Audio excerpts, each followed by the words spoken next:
अल्लाह ताला के पाक नाम से जो रहमान और रहीम है, लेक्चर नंबर 23 का स्टार्ट करते हैं।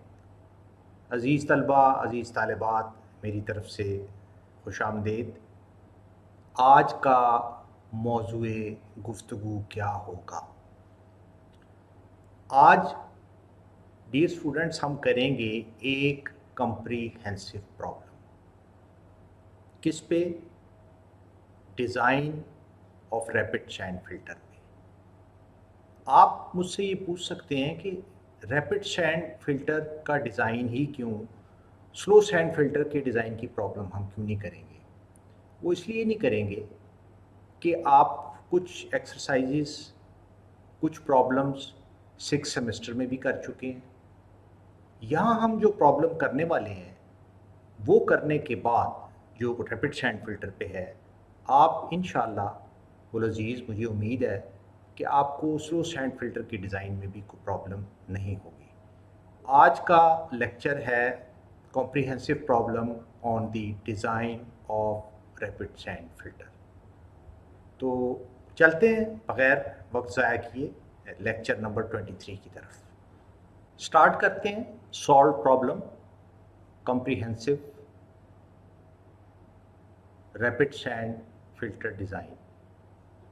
कम्प्रीहेंसिव का लफ्ज़ वैसे मैंने यूज़ तो कर लिया है, लेकिन शायद ये इतना मुनासिब नहीं था, इसलिए कि इस तरह की जो प्रॉब्लम्स हम कोर्स के अंदर करते हैं उनमें हम मेजर चीज़ों को तो एड्रेस करते हैं, लेकिन उसकी जो बड़ी फाइन डिटेल्स हैं वो आम तौर पे ड्राइंग्स के अंदर फिर रिफ़्लेक्ट होती हैं, डिज़ाइन में वो रिफ़्लेक्ट नहीं होती। जब ड्राइंग्स बनती हैं फिर ईच एंड एवरी डिटेल जो ज़रूरी होती है साइट पे कंस्ट्रक्शन करने के लिए वो उसमें ऐड की जाती है। इसलिए अगर मैं ऐसे कहूँ कि ये फुल कम्प्रीहेंसिव तो नहीं है, लेकिन एज ए डिज़ाइनर जो चीज़ें आपको डिज़ाइन करनी पड़ेंगी प्रोफेशनल लाइफ में, आपसे एक्सपेक्ट की जाएंगी कि आप ये चीज़ें बताएं, वो तमाम इंशाअल्लाह इसमें शामिल है। प्रॉब्लम स्टेटमेंट बड़ी मुख्तसर सी है, मैं इसको रीड आउट कर देता हूँ। Design a rapid sand filter. The design flow is 10,260 cubic meter per day of raw surface water. Water source surface water है, कैनाल हो सकती है, रिवर हो सकता है, डैम हो सकता है, लेक हो सकती है। ऑब्वियसली ये एक ऐसी जगह होगी जहाँ आइदर ग्राउंड वाटर अवेलेबल नहीं होगा, और अगर होगा तो वो इस काबिल नहीं होगा, ब्रैकिश होगा, मे बी कड़वा हो, और वो डोमेस्टिक यूज़ या पीने के लिए इस्तेमाल ना हो सकता हो। ऐसी जगहों पे फिर जो करीब तरीन सरफेस वाटर सोर्स है वहाँ से सप्लाई लेके उसको ट्रीट करके कम्युनिटी को सप्लाई किया जाता है। कम्युनिटी में be a village, may be a tehsil headquarter, may be a district headquarter, may be a divisional headquarter, और it may be a provincial headquarter, जिस तरह लाहौर है, कराची है, पेशावर है, कोयटा है, ये तमाम प्रोविंशियल हेडक्वार्टर्स हैं। सोर्स, ये प्रॉब्लम मैंने ली कहाँ से है? ये Indian institute of technology IIT, ये इनकी वेबसाइट से मैंने ली है। IIT बेसिकली ये एक सीरीज़ है इंजीनियरिंग यूनिवर्सिटियों की इंडिया में, जिसका आगाज़ 1949 में किया गया। उस वक्त के जो प्राइम मिनिस्टर थे पंडित जवाहरलाल नेहरू, ये बेसिकली उनका एक आइडिया था कि ऐसी इंजीनियरिंग यूनिवर्सिटियां बनाई जाएं जो वर्ल्ड क्लास ग्रेजुएट्स को प्रोड्यूस करें। तो इस आइडिया के तहत उस वक़्त 7 IITs, Indian institute of technology, मुख्तलिफ़ शहरों में कायम की गई, और उनके ग्रेजुएट्स पूरी दुनिया में उनको बड़ा अच्छा तस्लीम किया जाता है। मेरे एक फ्रेंड ने, जो कि MIT Massachusetts institute of technology में जिसका एडमिशन हुआ, उसने मुझसे ये शेयर किया कि वहाँ MIT में जो आईआईटी का ग्रेजुएट है उससे जीआरई टेस्ट या टोफल का टेस्ट वो नहीं लिया जाता और उनको विदाउट दैट टेस्ट एडमिशन दे दिया जाता है। जबकि बाकी जगह से, ख़ास तौर पे थर्ड वर्ल्ड कंट्रीज से जो लोग आते हैं उनके लिए जीआरई और टोफल कंपलसरी होता है। इस वक्त आईआईटीज़ की तादाद 21 है, 7 से बढ़ते बढ़ते फिर ये 21 तक चली गई है। बेसिकली ये प्रॉब्लम आईआईटी की वेबसाइट से ली गई है, बड़ी अच्छी कम्प्रीहेंसिव प्रॉब्लम थी, बहुत सारी चीज़ों को कवर किया गया था, इसलिए मैंने इसको वहाँ से अडॉप्ट किया है। चलते हैं सॉल्यूशन की तरफ। सॉल्यूशन में सबसे पहला step, total area of filter required. Let the rate of filtration be 120 cubic meter per meter square area of the filter in 1 day। और ये हमने कहाँ से लिया? डिज़ाइन क्राइटेरिया से लिया। डिज़ाइन क्राइटेरिया अगर आपको याद हो तो वो की टेबल जिसका मैं बार बार रेफरेंस लेक्चर्स में दे रहा हूँ, ये वो कॉम्प्रिहेंसिव टेबल है जिसमें ना सिर्फ स्लो सैंड और रैपिड सैंड फिल्टर का कंपैरिजन किया गया है, बल्कि उनसे रिलेटेड जो डिज़ाइन क्राइटेरिया है वो भी पार्शली डिस्कस किया गया है। कुछ चीज़ें ऐसी हैं जो उसमें डिस्कस की गई हैं, कुछ चीज़ें ऐसी हैं जो उसमें डिस्कस नहीं की गई, जो हमने बाद में मुख्तलिफ मौज़ूआत के तहत उनको बारी बारी देखा और पढ़ा। जब ये तमाम नोट्स आपके पास होंगे तो उसमें ऑलमोस्ट हर वो चीज़ अवेलेबल होगी जिसकी आपको ज़रूरत पड़ेगी जब आप अपनी प्रोफेशनल लाइफ में एक रैपिड सैंड फिल्टर या स्लो सैंड फिल्टर को डिज़ाइन करेंगे। अगर हम क्विकली रिफ़्रेश कर लें, मैं आपके सामने वो टेबल लेकर आने लगा हूँ। आपके सामने वो कॉम्प्रिहेंसिव टेबल या की टेबल जिसमें comparison plus partial design criteria दिया गया है मौजूद है। आप देखें flow rate, rapid sand filter में we can vary the flow rate from 120 to 240 cubic meter of the raw water per meter square area of the filter in 1 day। इस range में आप कोई वैल्यू भी सिलेक्ट कर सकते हैं। For this question मैंने 120 को अडॉप्ट किया है। आप 200 भी कर सकते हैं, आप 140 भी कर सकते हैं, आप 160 भी कर सकते हैं। रहना आपने इस रेंज के अंदर है। ऑब्वियसली अगर आप higher rate of filtration adopt करेंगे तो फुटप्रिंट या एरिया वो कम होगा। जब एरिया कम होगा कॉस्ट भी कम होगी, ये फ़र्क पड़ेगा।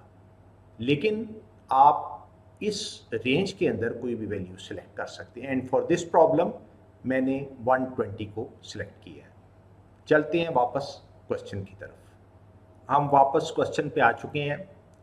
यहाँ मैंने जो फिल्ट्रेशन रेट अडॉप्ट किया है इस सॉल्व प्रॉब्लम के लिए वो 120 है। Therefore area of filter it is equal to the flow rate which is 10,260 cubic meter per day divided by 120 meter per day. So we get the area, meter cancel with meter and day cancel with day, and we are left with meter square, that is the area of the filter, and the answer is 85.5 meter square। यहाँ हमने पहला step मुकम्मल कर लिया। Area of filter rapid sand filter determine कर लिया। Flow rate कैसे आया ये आप बड़े अच्छे तरीके से जानते हैं कि कोई कम्युनिटी होगी, कम्युनिटी की पॉपुलेशन होगी, वहाँ सेंसस से उसको देखा गया होगा, फिर 20 ईयर्स के लिए उसको प्रोजेक्ट किया गया होगा, प्रोजेक्ट करने के बाद फिर डिज़ाइन क्राइटेरिया कंसल्ट किया गया होगा, जिसमें पर कैपिटा वाटर कंजम्पशन की वैल्यू अडॉप्ट की गई होगी और उसको मल्टीप्लाई करके डिज़ाइन पॉपुलेशन से डिज़ाइन फ्लो निकाला गया होगा। तो ये सारा प्रोसेस, ये जो डिज़ाइन फ्लो आपको यहाँ दिया गया है 10,260, ये उसकी कहानी है और ये आप पहले एक बार कर चुके हैं, इसलिए इसको शामिल नहीं किया कि that would be a repetition. तो रेपिटिशन को हम अवॉइड करेंगे, जो आप पहले काम कर चुके हैं उसको दोबारा हम नहीं करेंगे। लिहाजा यहाँ हमने अपना पहला स्टेप मुकम्मल कर लिया है, फ़िल्टर का एरिया डिटरमिन कर लिया है और इस फ़िल्टर का फिल्ट्रेशन रेट क्या होगा 120 मीटर पर डे और cubic metre of water per metre square area of the filter in 1 day. अब मैं यहाँ से आगे चलूँगा और मैं डिटरमिन करूँगा कि फ़िल्टर का साइज़ क्या होना चाहिए। Provide 2 filter units. Why 2 filter units, ये हम पहले डिस्कस कर चुके हैं, मैं दोबारा उस तफसील में नहीं जाऊँगा। Therefore area of each filter unit, just I have to divide 85.5 by 2, I get the area of 1 filter unit. अब इसकी लेंथ, ब्रेड्थ, डेप्थ क्या होनी चाहिए। डेप्थ जिस तरह के हमने पहले डिस्कस किया है कि हमें इतनी रखनी चाहिए कि उसमें under drain system, gravel, sand और पानी का जो ऊपर लेवल होता है वहाँ तक और प्लस कुछ फ्री बोर्ड दे के ये डेप्थ हम सिलेक्ट करते हैं।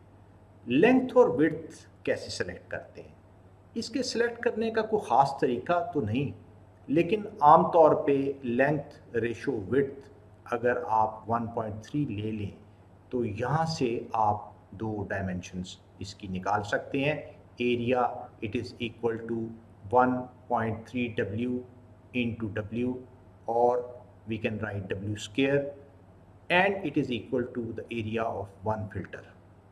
So from this relationship W comes out to be 5.75 meter, and when we multiply this W by 1.3 we get the length, and length is 7.5 meter.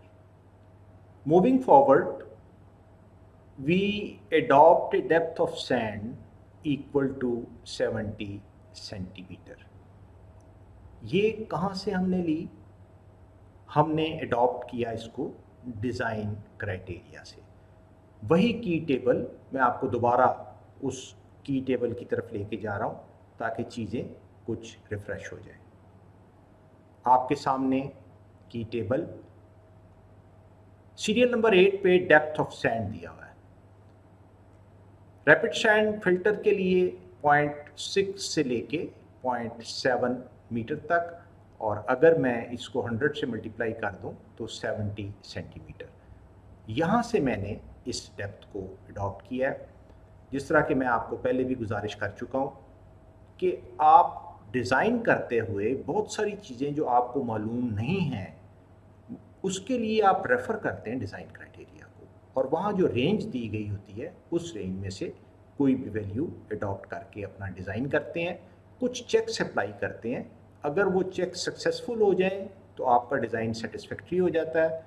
अगर वो चेक्स सेटिस्फैक्ट्री ना हो, you can always revise your design by adopting or changing a new value from the design criteria. This is the normal routine procedure which all designers follow. चलते हैं वापस question की तरफ। यहाँ पे हमने दूसरा स्टेप मुकम्मल किया, और वो स्टेप क्या था, हमने फिल्टर का साइज फिक्स कर दिया, उसकी लेंथ, उसकी विड्थ क्या होनी चाहिए, और ऑब्वियसली डेप्थ, उन तमाम चीज़ों को मद्देनज़र रखते हुए जिसका अभी मैंने पहले जिक्र किया है। और साथ ही साथ हमने सैंड की डेप्थ भी यहाँ मुकर्रर कर दी। और कहाँ से अडॉप्ट किया? डिज़ाइन क्राइटेरिया से। अब मैं आपको लेके जाने लगा हूँ स्टेप नंबर 3 की तरफ। स्टेप नंबर 3 क्या है? Design of under drain system. Under drain system जो कि पानी फिल्टर होने के बाद, सैंड से गुजरने के बाद, ग्रेवल से गुजरने के बाद अंडर ड्रेन सिस्टम में आता है और फिर आगे कन्वे होता है। अब हम उसका डिज़ाइन करने जा रहे हैं।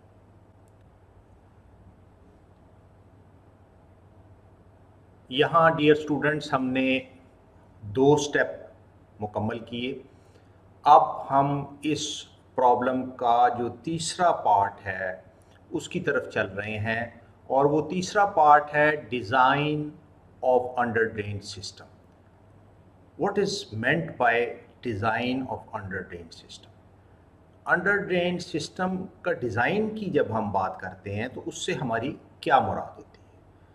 उससे मुराद ये है कि लेटरल्स का डायामीटर क्या होना चाहिए, उनका सेंटर टू सेंटर डिस्टेंस क्या होना चाहिए, लेटरल के अंदर जो होल्स हैं उनका साइज़ क्या होगा, और उन होल्स का आपस में डिस्टेंस क्या होगा, डायामीटर ऑफ मैनीफोल्ड क्या होगा। और जब ये सारी चीज़ें फाइनलाइज हो जाएंगी तो क्या बैक वॉशिंग जब की जाएगी तो बैक वॉशिंग का क्राइटेरिया मीट होगा या नहीं होगा। ये है मतलब design of under drain system का। चलते हैं design of under drain system की तरफ। यहाँ मैं बताता चलूँ कि 2 क्राइटेरियाज ऐसे आएंगे जिनका पहले जिक्र नहीं आया। जिस सोर्स से ये सॉल्व प्रॉब्लम ली गई है, इंडियन इंस्टीट्यूट ऑफ टेक्नोलॉजी से, वहाँ पे ये मेंशन थे, लेकिन ये जो डिज़ाइन क्राइटेरिया मेंशन था इसका सोर्स नहीं लिखा हुआ था कि ये कहाँ से लिया गया है। But I trust that the source will be a reliable source, therefore we can adopt it. शुरू करते हैं। Total area of holes in under drain system. अब ये वो क्राइटेरिया है जो साइट पे मेंशन है। Total holes under drain system के अंदर जो लेटरल्स के अंदर होते हैं वो वेरी करते हैं 0.2 to 0.5% of the filter bed area. Filter bed का जो टोटल एरिया होता है लेंथ इनटू विड्थ, उसका 0.2% से लेके 0.5% तक वेरी कर सकते हैं। लिहाजा हम इस वैल्यू में से कोई भी वैल्यू अडॉप्ट कर सकते हैं। हमने अडॉप्ट की 0.2% ऑफ बेड एरिया अपने इस प्रॉब्लम के लिए। Therefore, total area of holes 0.2% means 0.2 divided by 100 multiplied by the area of one bed। अगर हम एक बेड का अंडर ड्रेन सिस्टम डिज़ाइन कर लेंगे, obviously that would be replicated to the other bed। The answer comes out to be 0.086 metre square. अब position कुछ इस तरह होगी। ये मैनीफोल्ड पाइप है जो सेंटर में बिछा होगा। इसके दोनों साइड पे लेटरल्स हैं। ये एक लेटरल पाइप है, ये एक लेटरल पाइप है, ये एक लेटरल पाइप है, ये एक लेटरल पाइप है, और इन पाइप के टॉप पे होल्स होंगे और इन होल्स से filtered water under drain system के अंदर, या आप कह सकते हैं कि लेटरल के अंदर दाखिल होगा और लेटरल से मैनीफोल्ड, और मैनीफोल्ड से फिर हम इसको कलेक्ट करके डिसइंफेक्ट करके डिस्ट्रीब्यूट कर देंगे। आगे चलते हैं। Area of lateral pipes it is equal to 2 times the area of holes in under drain system.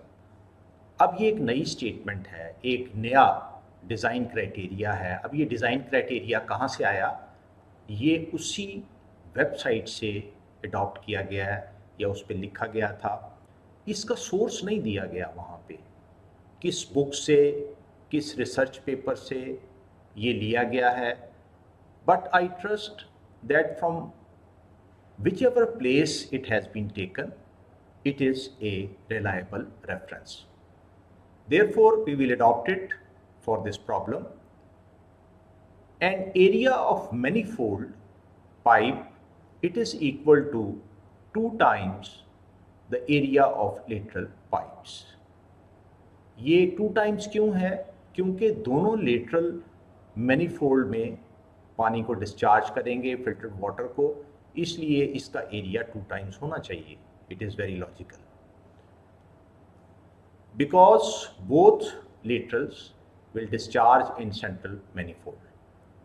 So area of manifold, it is equal to 4 times the area of holes in under drain system. ये कहाँ से आ गया? ये अगर आप देखें तो lateral का area 2 times area of hole है, मैनीफोल्ड का एरिया 2 टाइम लेटरल्स है, तो लेटरल्स का जो एरिया है वो 2 टाइम एरिया ऑफ होल्स है. 2 multiplied by 2 times the area of holes. ये चीज़ मैंने यहाँ पे लिख दी है. मैं इसको रिपीट करता हूँ. Area of manifold pipe, it is equal to 4 into area of holes in underdrain system. Area of holes in underdrain system ये हम निकाल चुके हैं.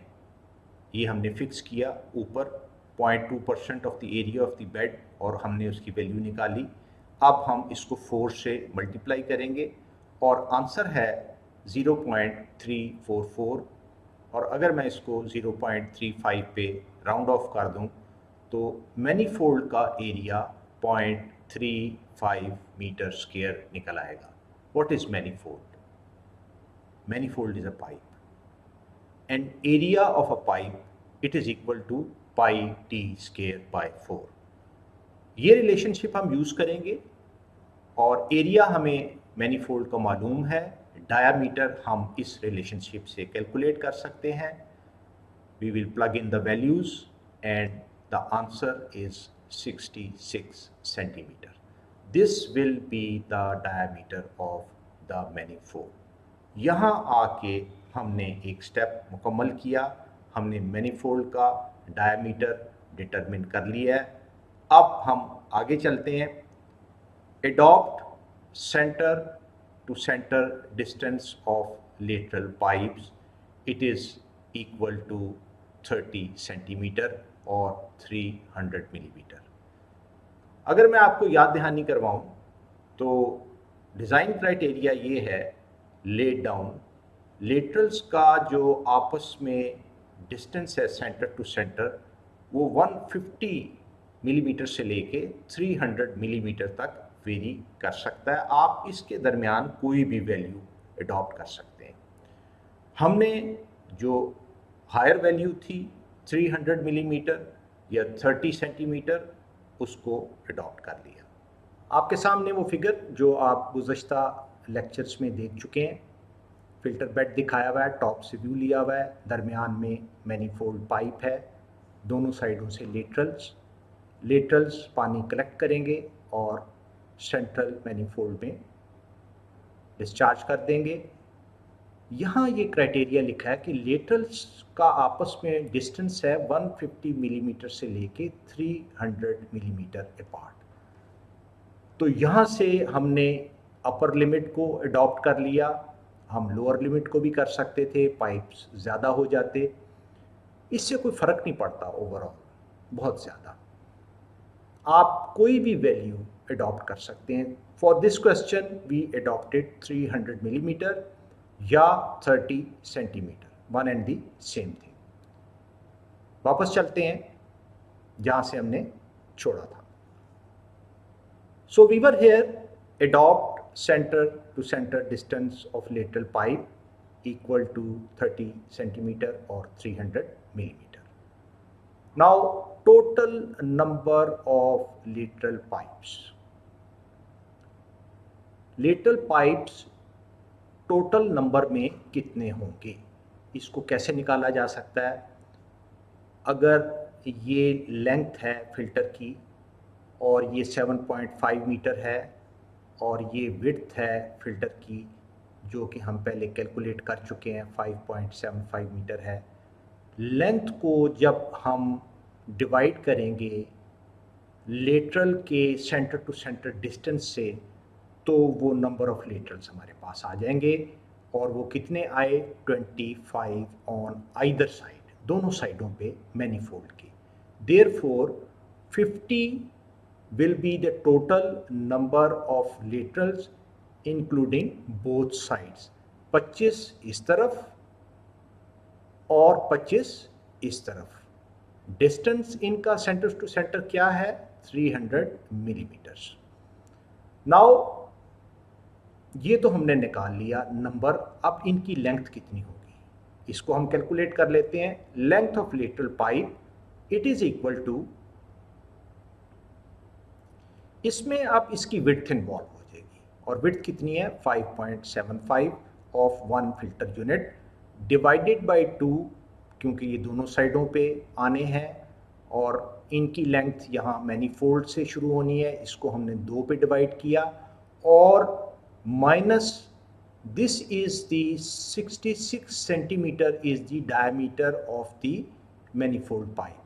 इसको मीटर्स में कन्वर्ट किया 0.66 divided by 2 it is equal to 2.545 metre. तो लेटरल का यहाँ से लेके यहाँ तक डिस्टेंस 2.545 मीटर्स हो गया। अब मैं इसको एक बार दोबारा से समराइज कर देता हूँ आपके सामने। ये फिल्टर बेड है, टॉप से हम इसको देख रहे हैं। इसकी ये लेंथ जो है 7.5 मीटर है, ये हम पहले डिटरमिन कर चुके हैं। इसकी विड्थ हम डिटरमिन कर चुके हैं, वो 5.75 है। लेटरल्स एक साइड पे 25 मैनीफोल्ड के और इस मैनीफोल्ड के इस साइड पे भी 25, आपस का डिस्टेंस 300 मिलीमीटर और लेटरल की लेंथ 2.545 मीटर्स। यहाँ पे मैं रिपीट करता हूँ कि इस वक्त जो हम काम कर रहे हैं वो क्या काम है, वो है स्टेप नंबर 3। और स्टेप नंबर 3 क्या है? Design of under drain system. आगे चलते हैं। लेटरल का डायमीटर अभी हमने डिटरमिन करना है, अब हम उस तरफ जाने लगे हैं। नंबर तो हमने डिटरमिन कर लिया, डायमीटर मैनीफोल्ड का आ गया, लेटरल्स की लेंथ निकल आई, लेटरल का नंबर निकल आया कितना होगा, एक साइड पे मैनीफोल्ड के कितना होगा, दूसरी साइड पे मैनीफोल्ड के कितना होगा। अब हम ये देखने जा रहे हैं कि होल्स का डायमीटर और उन होल्स का आपस में डिस्टेंस और फिर लेटरल का डायमीटर क्या होगा। आइए चलते हैं इसकी तरफ। Area of lateral pipe it is equal to 2 times area of holes in under drain system. ये रिलेशनशिप हम पहले पढ़ चुके हैं। Let diameter of hole in lateral, यहां अब हम एक एजम्पशन करने लगे हैं। हम ये एज्यूम कर रहे हैं कि होल का डायमीटर जो लेटरल में होगा वो 13 मिलीमीटर होगा। यहां से आप स्टार्ट ले सकते हैं, बाद में अगर ज़रूरत हो इसकी एडजस्टमेंट हो सकती है। If n is the total number of holes, अब हमने होल का डायामीटर फिक्स कर दिया है, हमें अब ये नहीं पता कि n यानी नंबर ऑफ होल्स पूरे अंडर ड्रेन सिस्टम में कितने होंगे। अब हम इसको निकालने जा रहे हैं। If n is the total number of holes in laterals, then we may write, हम लिख सकते हैं n pi/4 d square। ये 1.3 क्या है?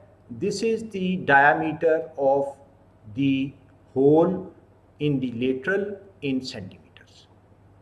It is equal to 0.086 multiplied by 10 raised to the power 4. Area of holes हमने पहले step में 0.2% of the area of filter bed लिए थे और उसका जवाब आया था 0.086 मीटर स्क्वायर। क्योंकि हमने यहाँ डायमीटर को सेंटीमीटर में किया है, लिहाजा यहाँ भी मीटर स्क्वायर को सेंटीमीटर में करेंगे और 2 बार 100 से मल्टीप्लाई करेंगे या 10 रेज़ टू द पावर 4 से मल्टीप्लाई करेंगे ताकि यूनिट्स कंसिस्टेंट रहें। यहाँ से हम n की वैल्यू निकाल सकते हैं। तो कितने होल्स आए? 650। पूरे बेड में जो लेटरल लगे हुए हैं दोनों साइडों पे मैनीफोल्ड के, उसमें टोटल नंबर ऑफ होल्स हमने कितने निकाले? 650। नंबर ऑफ होल्स पर लेटरल। अब एक लेटरल में कितने सुराख होंगे? Number of holes divided by number of laterals. Total number of laterals कितने हैं? 50। 25 एक तरफ, 25 दूसरी तरफ। टोटल लेटरल्स कितने हुए? 50। नंबर ऑफ होल्स को हमने 50 पे डिवाइड किया तो एक लेटरल में 13 होल्स होंगे और होल का डायमीटर हमने खुद फिक्स किया है 13 मिलीमीटर पे। आपके सामने मैंने एक फिगर बनाई है, ये एक लेटरल को शो कर रही है।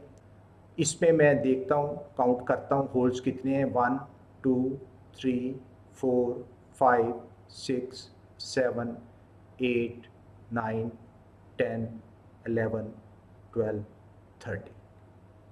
13 होल्स इन वन लेटरल। अब आपस में इन होल का डिस्टेंस क्या है और इस लेटरल की लेंथ ये हम पहले निकाल चुके हैं।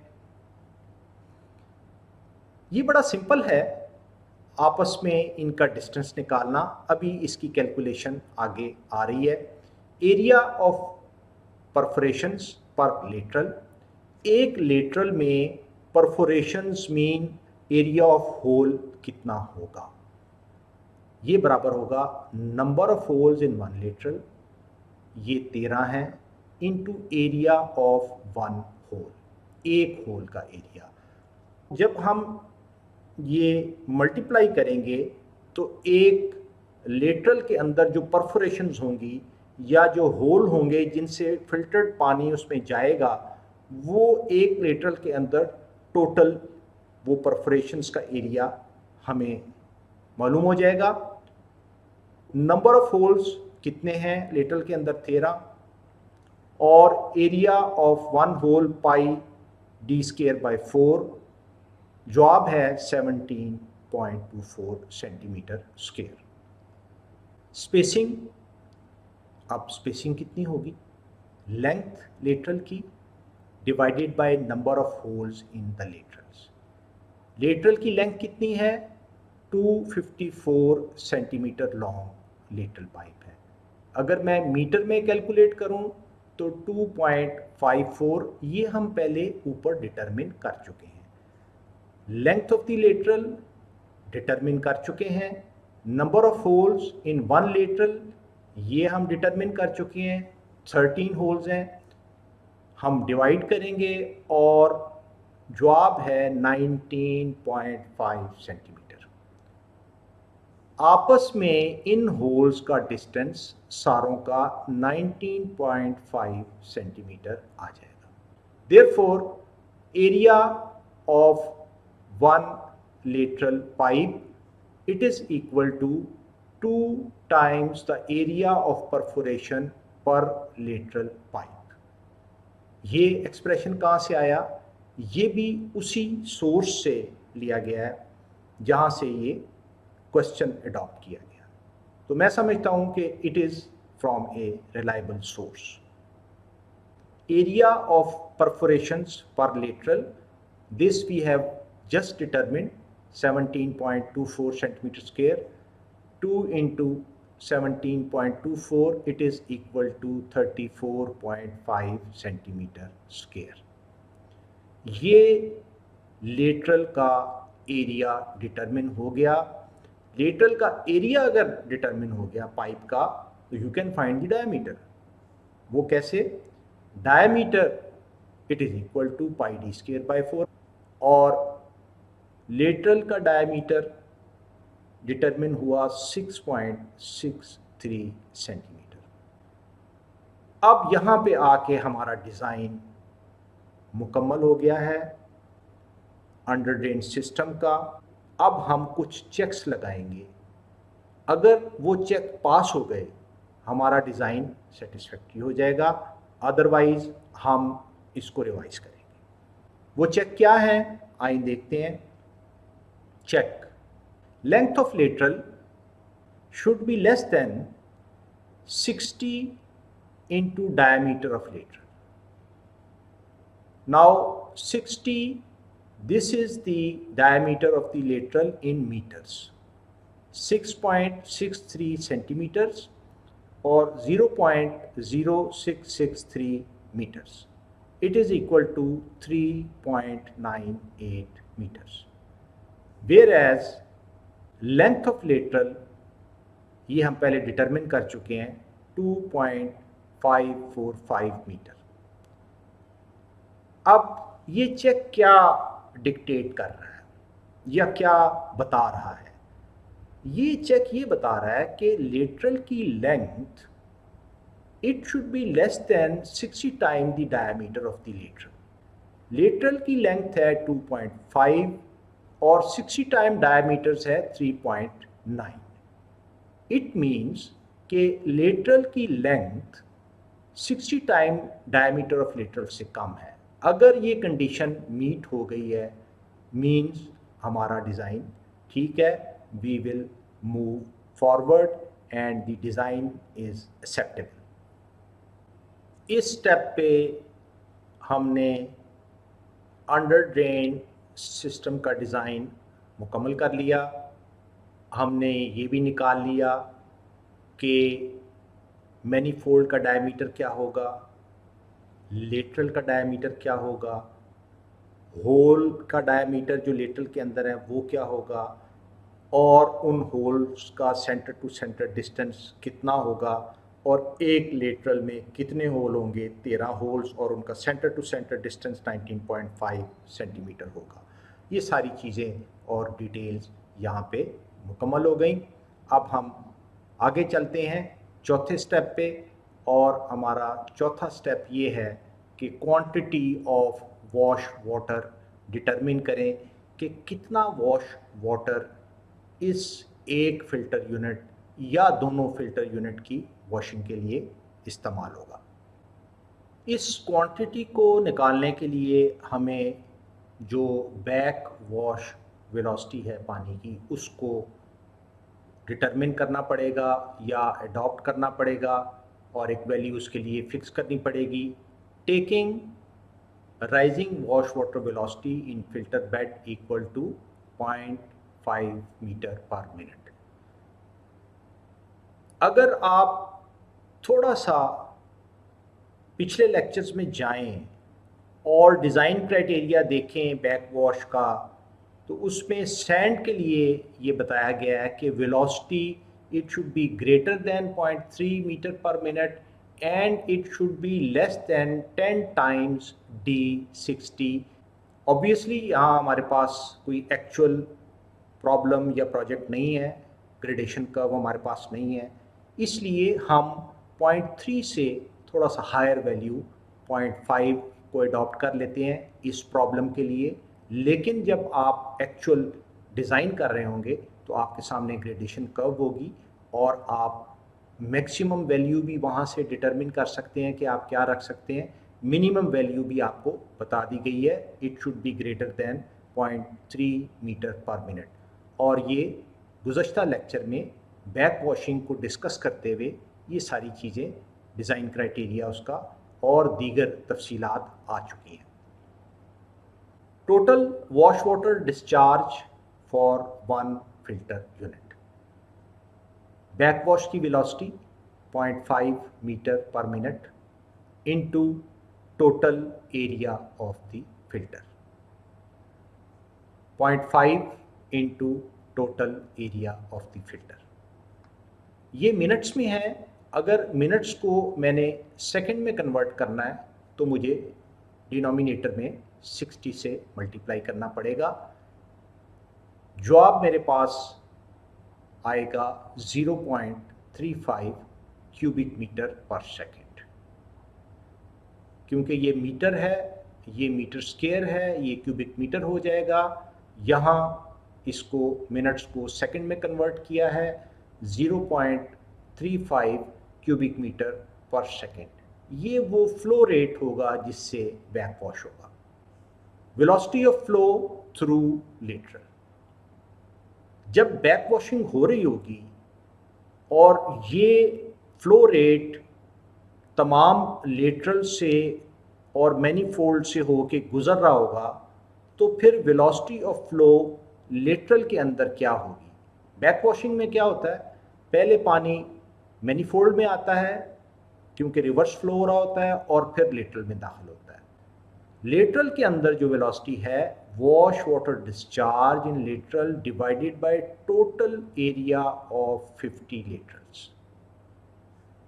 So by putting in the values, waste water discharge in lateral, waste water इसलिए लिखा है कि ये मडी वाटर होता है, बैकवॉश का वाटर, इसलिए मैंने यहाँ वेस्ट वाटर का लफ्ज़ यूज़ कर लिया.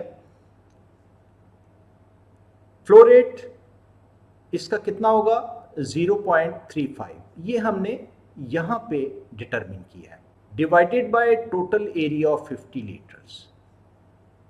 50 ये नंबर ऑफ लेटरल्स हैं और 34.5 into 10 raise to the power -4 ये एरिया ऑफ वन लेटरल है. अगर मैं क्विकली आपको पीछे ले जाऊं तो ये मैं आपको दिखाता हूं कि ये हमने कहाँ डिटरमिन किया था. एरिया ऑफ वन लेटरल, ये आपके सामने area of one lateral pipe, it is equal to 34.5 centimetre square. और ऑब्वियसली वहाँ हम इसको वैल्यू मीटर्स में रख रहे हैं. चलते हैं दोबारा वहाँ जहाँ से हमने छोड़ा था. वापस आ गए वहाँ से जहाँ से हमने छोड़ा था. Waste water discharge in lateral ये कैलकुलेट किया, 0.35 वैल्यू यहाँ रखी गई. Total area of 50 laterals, 50 into area of one lateral, ये मीटर स्क्वायर में है. It is equal to 2.06 metre per second. Discharge is in cubic meter per second and area is in meter square. So meter square cancel हुआ और metre per second velocity हमारे पास आ गई.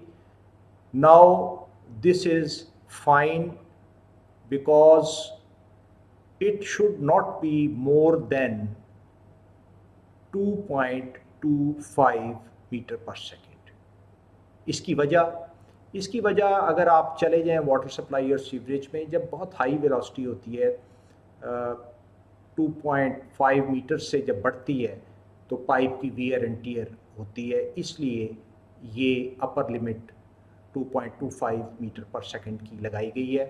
क्योंकि ये इससे कम है इसलिए हमारा जो लेटरल सिस्टम हमने डिज़ाइन किया है वो ठीक है.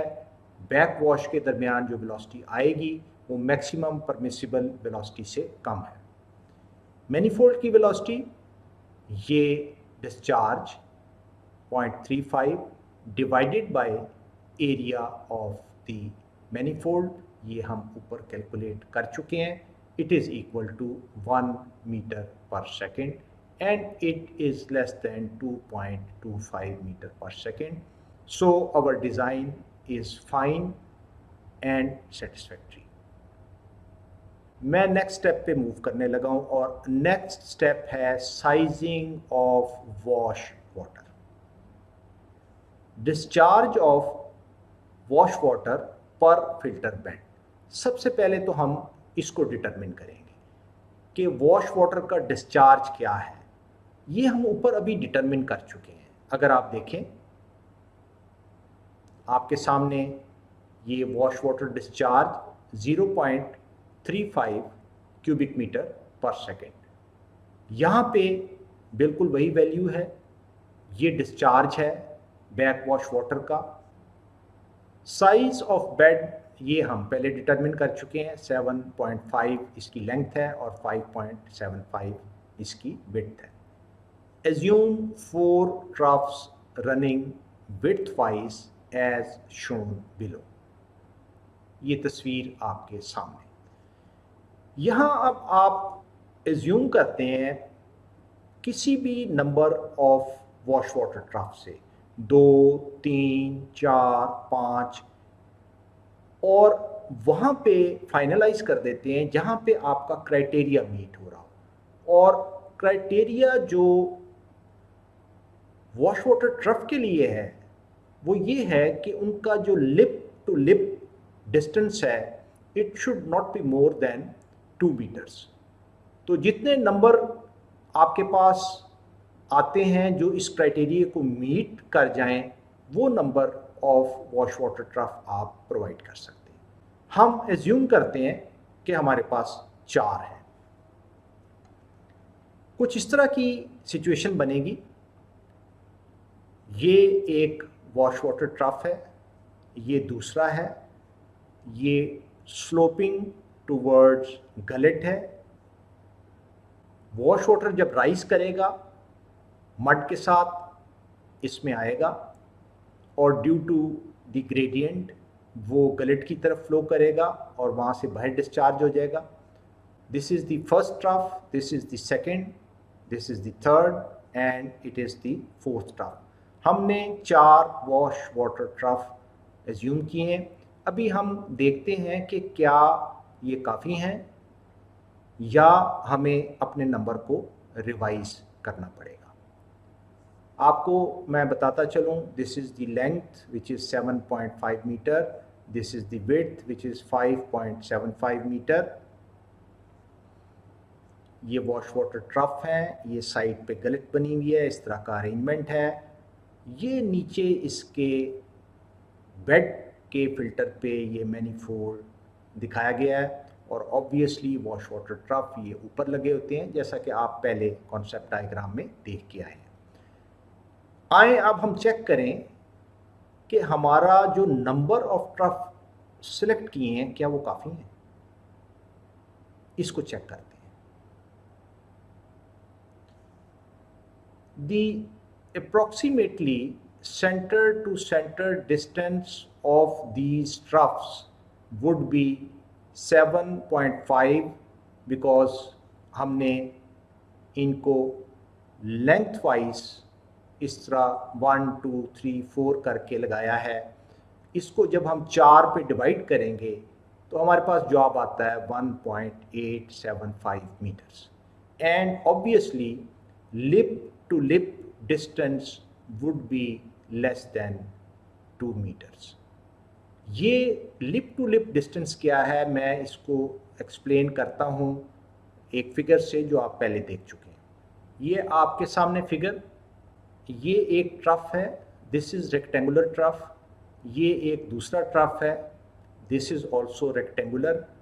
इसके इस एज से लेकर दूसरे ट्रफ के इस एज तक इसको लिप टू लिप डिस्टेंस कहते हैं। It should not be more than 2 metres. हमारे केस में जो लिप टू लिप डिस्टेंस आ रहा है वो तकरीबन 1.8 मीटर्स आ रहा है। इट मीन्स कि हम इस क्राइटेरिया को 4 ट्रफ के साथ सेटिस्फाई कर सकते हैं और हमने जो नंबर सेलेक्ट किया है वो तकरीबन ठीक है। हम वी कैन कंटिन्यू। वापस चलते हैं प्रॉब्लम की तरफ। हमने जो ये कंडीशन थी कि lip to lip distance it should not be greater than 2 metre, we have satisfied it.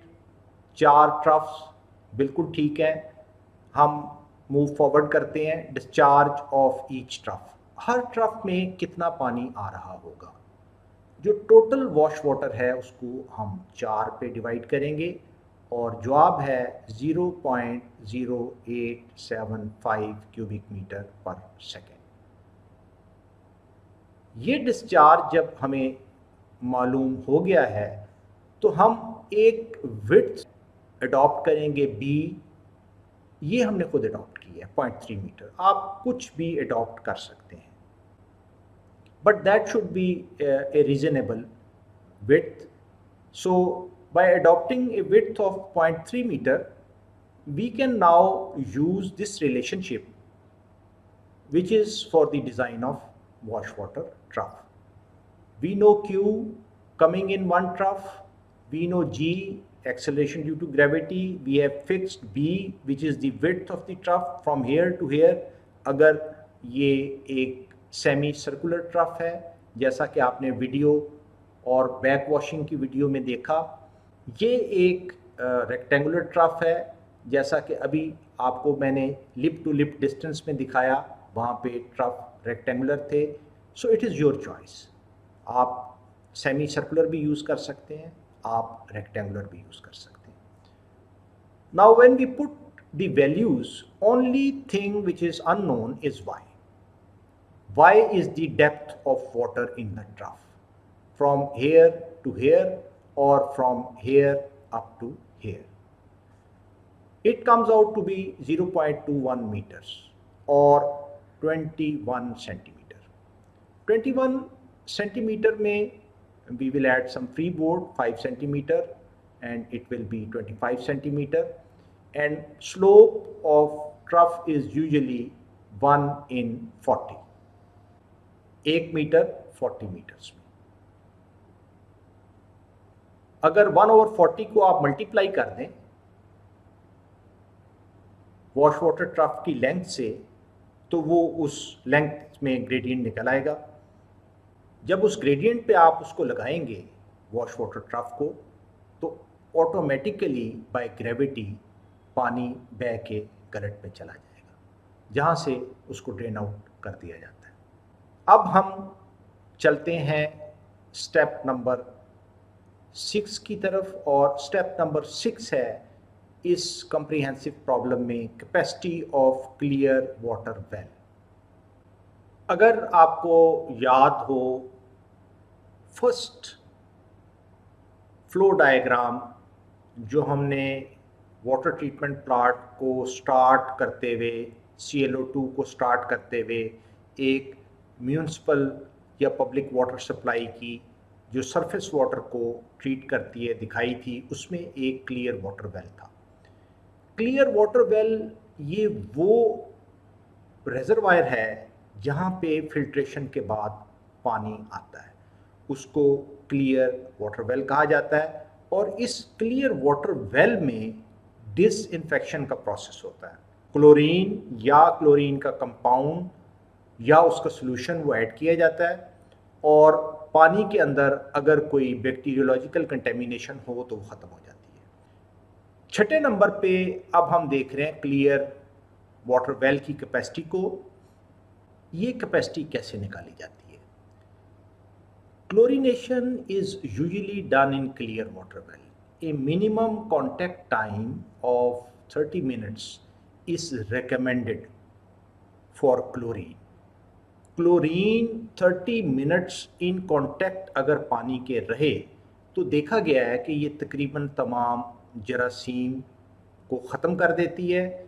इसलिए जो डिटेंशन टाइम है क्लियर वाटर वेल का वो 30 मिनट्स रखा जाता है, ताकि 30 मिनट्स पूरे क्लोरीन इन कांटेक्ट रहे वाटर के और वो डिसइंफेक्शन का प्रोसेस इफेक्टिवली कर पाए। Therefore take a detention time of 30 minutes for calculating the capacity of clear water well. Relationship हमें मालूम है, detention time it is equal to V over Q. V is the volume, Q is the flow rate, and detention time we have selected equal to 30 minutes. Therefore, capacity of clear water well it is equal to, ये V है, याद रखिएगा। Detention time और जो flow rate denominator में था वो यहाँ पे मल्टीप्लाई हो जाएगा। डिटेंशन टाइम 30 मिनट्स में है, मिनट्स को आवर्स में कन्वर्ट किया 60 से डिवाइड करके, और फिर 24 से डिवाइड करके डेज में कन्वर्ट किया। क्यों? उसकी वजह ये है कि flow rate cubic metre per day में है, यूनिट्स कंसिस्टेंट होने चाहिए। जवाब है capacity of clear water well is 213 cubic metre. अब इसकी साइजिंग हम कर लेते हैं, ये भी डिज़ाइनर के ऊपर है। Assume depth D 5 metres, surface area A, it is the volume divided by the depth 42.7 meter square.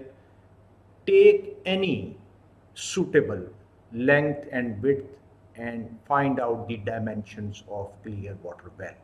Obviously आपको जो एरिया डेजिग्नेट किया गया होता है उसकी जो ज्योमेट्री होती है उसको मद्देनज़र रखते हुए आप मुख्तलिफ यूनिट्स की डायमेंशंस को ऑन साइट शुरू में हो सकता है आप डिज़ाइन कर लें, लेकिन जब कंस्ट्रक्शन होने लगे आपको डिज़ाइन में माइनर चेंजेस या साइजेस में माइनर चेंजेस करनी पड़ सकती हैं, keeping in view the geometry and so that your units they fit into the geometry of the area which has been designated or given to you by the client. बाज़ औक़ात ऐसा होता है कि जिस तरह आप करना चाह रहे होते हैं, एरिया जो प्रोवाइड किया जाता है वो थोड़ा सा उसकी डायमेंशंस ऐसी नहीं होती, आपको थोड़ी सी एडजस्टमेंट अपने यूनिट्स में उनकी डायमेंशंस में करनी पड़ती है, ये हमेशा ज़हन में रखिएगा। So after determining the capacity of the clear water well, we are now moving to the next step. Step number 7. In this step, we will determine the amount of backwash water. कितने cubic metre backwash water इस्तेमाल होगा एक unit को या दोनों unit को backwash करने के लिए। मैं आपसे ये सवाल करने लगा हूँ कि बैक वॉशिंग किस तरह की जाती है। बैक वॉशिंग दो तरीके से की जाती है, या तो कोई ओवरहेड रिजर्वायर बनाया जाता है जो हेड जनरेट करता है, उससे पानी का पाइप मैनीफोल्ड से कनेक्ट किया जाता है, वेल्व खोला जाता है और प्रेशर से पानी आता है और बैक वॉश हो जाता है। This is one way. The other way is that you generate that head using a pump. ये दो तरीके हैं बैक वॉशिंग के। आप कोई भी तरीका अपने ट्रीटमेंट प्लांट के लिए, वाटर ट्रीटमेंट प्लांट के लिए अडॉप्ट कर सकते हैं। आइदर एन ओवरहेड टैंक और a pump having suitable head. Pump का हेड ऐसा होना चाहिए कि वो बैकवॉश वेलोसिटी क्रिएट करे जो कि लिमिट्स के अंदर हो, ना तो बहुत ज़्यादा हो, मीडिया वॉश हो जाए, और ना इतना कम हो कि फिल्टर सही तरह बैक वॉश ना हो सके। ये आपको डिटरमिन करना पड़ता है। Is used for back washing. Try to work out both options. आप जब भी कोई प्रॉब्लम करें दोनों ऑप्शंस को वर्कआउट करने की कोशिश करें, taking help of your previous knowledge and from internet, and we may also give this exercise in the complex engineering problem CEP, complex engineering problem, which will be or which would have been given to you in the design part of this course. ये चीज़ें आप पहले पढ़ चुके हैं, pump का head और ये सारी चीज़ें, इसलिए मैं यहाँ इसको रिपीट नहीं करूँगा। आई वुड रिक्वेस्ट कि आप अपने प्रीवियस नोट्स को, प्रीवियस सब्जेक्ट ख़ास तौर पे water supply and waste water engineering, उसको देखें, नेट से हेल्प लें, बाकी यूट्यूब से हेल्प लें और आप वर्कआउट करें जो प्रॉब्लम आपको दी गई है कि उसके लिए अगर पंप का हेड हो तो वो कितना होना चाहिए कि वो रिक्वायर्ड बैक वॉश वेलोसिटी और वो फ्लो लेके जाए जो कि बैक वॉशिंग के लिए ज़रूरी है। We are actually here determining the amount of back wash water. So back wash rate it is equal to 0.5 metre per minute, ये हम ऊपर अडॉप्ट कर चुके हैं। अगर हम 15 मिनट्स की ड्यूरेशन लें जिसमें हम इसको फिल्टर को बैक वॉश कर सकते हैं, we can find out the volume of the water which will be used for backwashing. Volume of water required for backwashing, rate of backwashing 0.5 meter per minute multiplied by 15 minutes into area of one filter. आप ये देखें, ये metre है, area metre square में होगा, ये cubic metre बन जाएगा, ये मिनट है डिनोमिनेटर में, ये मिनट न्यूमरेटर में, ये आपस में कैंसिल आउट हो जाएंगे, तो cubic metre means volume of water निकल आएगा जो एक फिल्टर को, हमारे पास 2 यूनिट्स हैं आपको याद होगा, जो एक यूनिट को साफ करने के लिए इस्तेमाल होगा. Now 0.5 into 15 into 42.77 area of one filter. Answer comes out to be 321 cubic meter. So this is the total volume of water which will be used to clean one filter. Total water for backwashing for 2 filters, simply multiply by 2, 642 cubic meter. Take 25% as factor of safety. अगर आप overhead reservoir से कर रहे हैं थोड़ा सा volume उसका बढ़ा लें. बाज़ औक़ात ऐसा होता है कुछ पानी ज़ाया हो जाता है और आप पूरी तरह बैक वॉश नहीं कर पाते कि ओवरहेड रिजर्वायर खाली हो जाता है. तो 25% factor of safety in case of overhead reservoir. अगर पंप है वहाँ फैक्टर ऑफ सेफ्टी देने की ज़रूरत नहीं, वो तो कंटिन्यूसली क्लियर वाटर वेल से लेके पानी भेज रहा होता है और बैक वॉश कर रहा होता है, और क्लियर वाटर वेल में सफिशेंट पानी मौजूद होता है. It is equal to 642 multiplied by 1.25. अगर 25% ऐड करना हो तो जस्ट यू मल्टीप्लाई बाय 1.25, तो 25% ऐड होके नया जवाब आपके पास आ जाता है. This comes out to be 802 cubic meter. Diameter of pipe providing back wash water. याद रखें वो पाइप जो बैक वॉश वाटर को इंट्रोड्यूस कर रहा होता है फिल्टर में, उसका डायमीटर और मैनीफोल्ड का डायमीटर बराबर होता है. Therefore it is equal to 66 centimeter, equal to diameter of manifold. Now coming to the last point of this comprehensive solved problem, air compressor required. आपने जो वीडियो देखी थी बैक वॉशिंग की, उसमें आपने देखा था कि बैक वॉशिंग से पहले अभी पानी मौजूद होता है सैंड के टॉप तक, तो एयर इंजेक्ट की जाती है, उसको एयर स्कावर कहते हैं. वो एजिटेट करती है मीडिया को, मीडिया के पार्टिकल एक दूसरे से रब करते हैं और जो इम्प्योरिटीज़ हैं वो लूज़ हो जाती हैं, और जब एयर स्कावरिंग के बाद बैक वॉश वाटर इंजेक्ट किया जाता है तो सफाई आसानी से हो जाती है. अब हम डिटरमिन करेंगे कि अगर इसमें हमने एयर स्कावर भी करना है बैक वॉशिंग से पहले तो एयर कंप्रेसर हमें किस तरह का चाहिए होगा.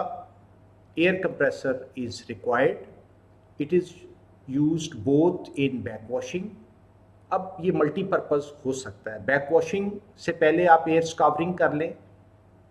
Refer to the video of back washing air scour. And for surface cover of rapid sand filter to avoid mud ball problem, refer to operational difficulties. Operational difficulties में हमने एक डिफ़िकल्टी नंबर 2 में कहा था कि मड बॉल बनते हैं और वो सिंक कर जाते हैं ग्रेवल तक, और प्रॉब्लम ऑपरेशन में और बैक वॉशिंग में करते हैं.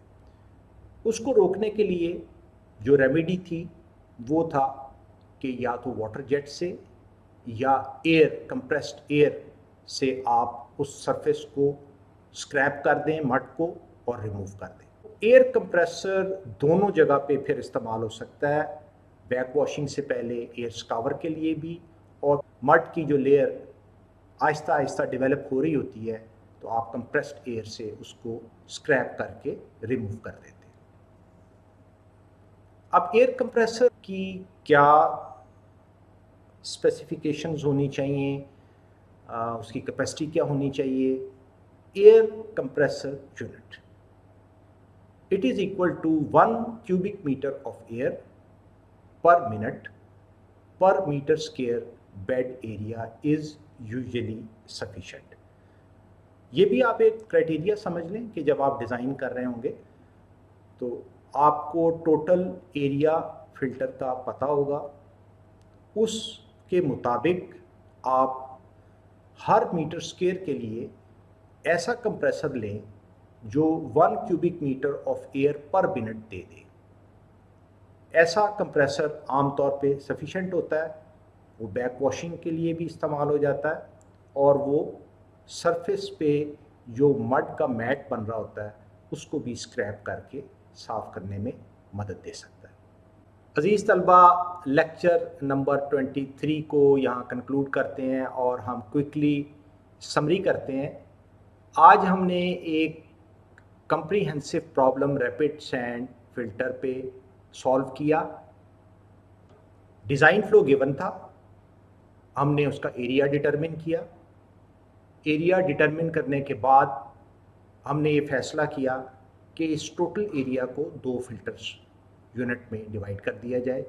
फिर एक फिल्टर यूनिट का अंडर ड्रेन सिस्टम वो डिज़ाइन किया, उसमें diameter of manifold, diameter of lateral, holes, number of holes, backwash की वेलोसिटी फिक्स की, बैकवॉश का जो डिस्चार्ज था वो हमने डिटरमिन किया और उसके बाद जो ट्रफ थे उनका डिज़ाइन किया, कितने होने चाहिए, उनकी डायमेंशंस क्या होनी चाहिए।